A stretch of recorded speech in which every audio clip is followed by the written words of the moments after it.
Ito sir, katas ng HTI. Yung motor katas ng HTI. Yung sidecar? Sa katas na ng Quezon. Katas na ng Quezon.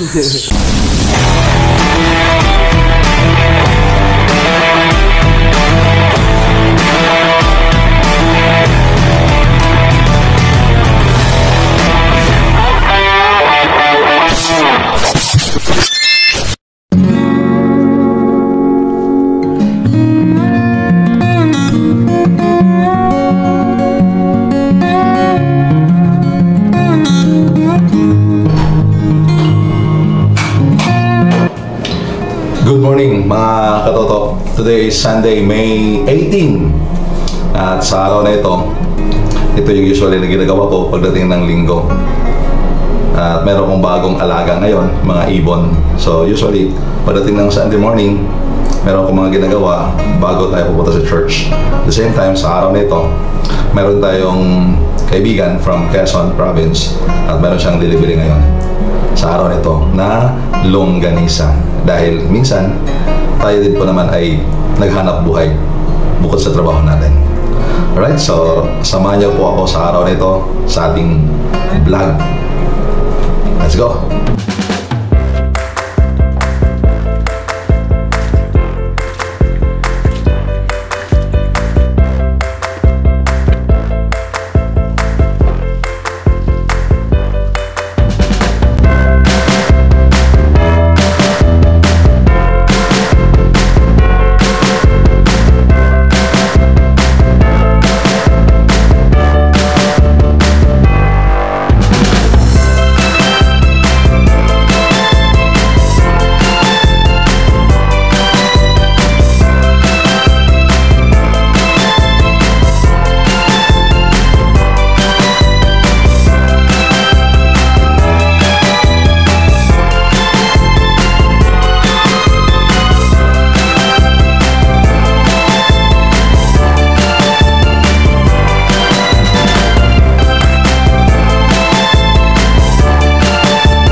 Right, so andito na yung order natin.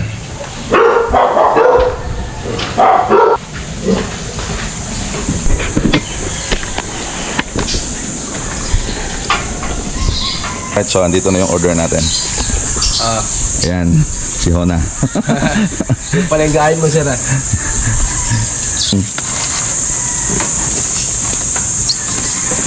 Sige na, nakakali.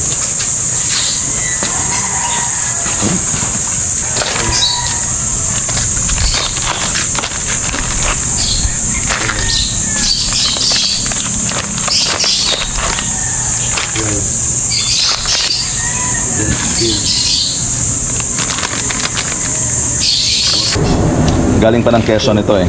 Ano oras ka umalis doon? Alas 2 sir. Alas 2 na madaling araw. Diretso ka na dito o meron ka pang dinadaanan? Diretso na ako dito sir. So from Quezon 2 o'clock at ngayon ay 7 o'clock. Ilang oras yun? 5 hours sir. 5 hours. At yan lang ang gamit niya. Kanyang barako. Katas na ito ng ano mo sa hanap buhay? Ito sir, katas ng HTI. Yung motor katas ng HTI. Yung sidecar? Sa katas na ng Quezon. Katas na ng Quezon. Ang sipag, no? Kapag ang tao talaga may sipag at syaga, talagang hindi tamad-tamad, mabubuhay talaga. So, sweet garlic, 18 din yan. 16. 18 sir. And then yung hamonado natin, 13. Ano? Right, so ito.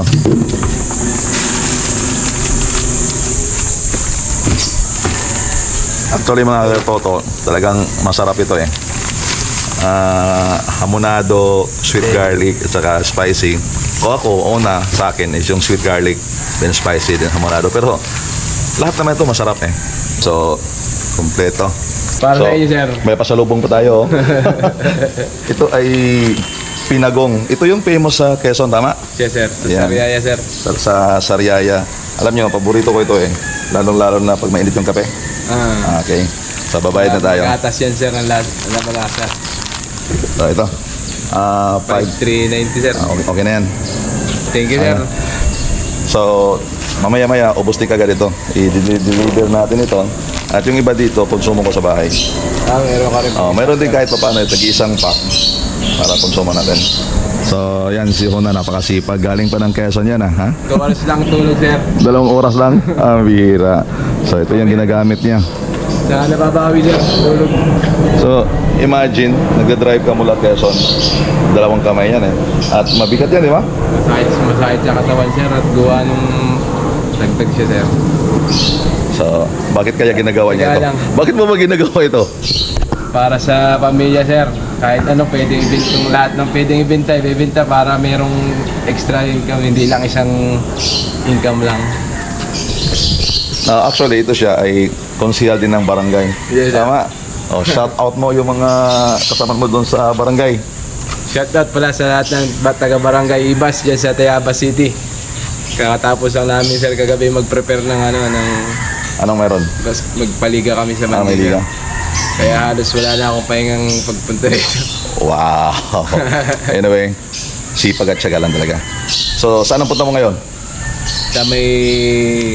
Ito? Rosario ba ito, sir? Ito sa may... Oo. Pupunta Ligtong? Oo, sir. Ligtong, opo. Tapos mamayang gabi, balik na naman. Amayang after lunch, sir. After lunch, walang pahinga. Kasi baka may umorder, sir, ng backload ko naman yung buko pie. Dito sa Las Baños. Yun naman yung powder ko pabalik. Walang sayang na biyahe, no? Papunta rito, may dala. Pabalik naman, mayroong buko pa. At least kasi yung pang-gasolina, sir, mabawi ba? Ayun. Doon nasambot na lahat. Sige, thank you. Thank you, sir. Alright, thank you. Thank you, sir.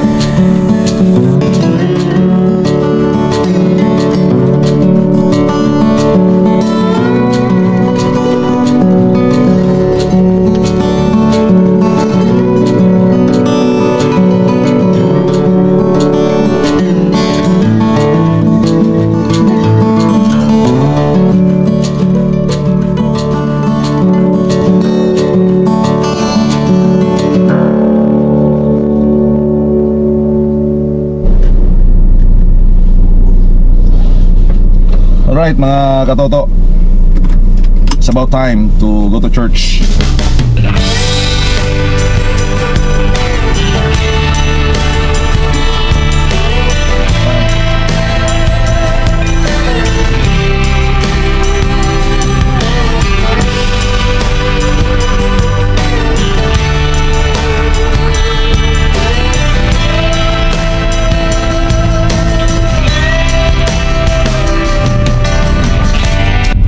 Alright mga katoto, dito ko nawakasan ang aking vlog. At yun nga, kanina, yun ang routine natin usually every Sunday. At kanina dumating yung order natin ng mga longganisa from Quezon pa yon. At alam nyo, nakakapagod yung ginawa ni Hona. Biro mo, 2 o'clock in the morning, babiyahe yon from Quezon, Sariaya, papunta rito. Ang layo noon. Imagine, dumating siya sa area ng Cavite around 6:30. So 2, 3, 4, 5, 6, almost more than 4 hours ang biyahe niya. Napakasipag, napakatiyaga para lang mabuhay o para lang kumita. Now, before I end this vlog, I'm going to give 3 reasons, or let's say 3 principles of success. Lahat tayo gusto magtagumpay sa buhay. Lahat tayo, we don't want to be a failure. We don't want to be a depleted person. All of us want to succeed in life. But ano po ba yung mga bagay na dapat nating intindihin o isipin para magtagumpay tayo sa buhay? 3 bagay ang ibibigay ko sa inyo on how to succeed in life. Number 1, remember your purpose, or remember your why. Tandaan mo, bakit mo ba gagawin ang isang bagay?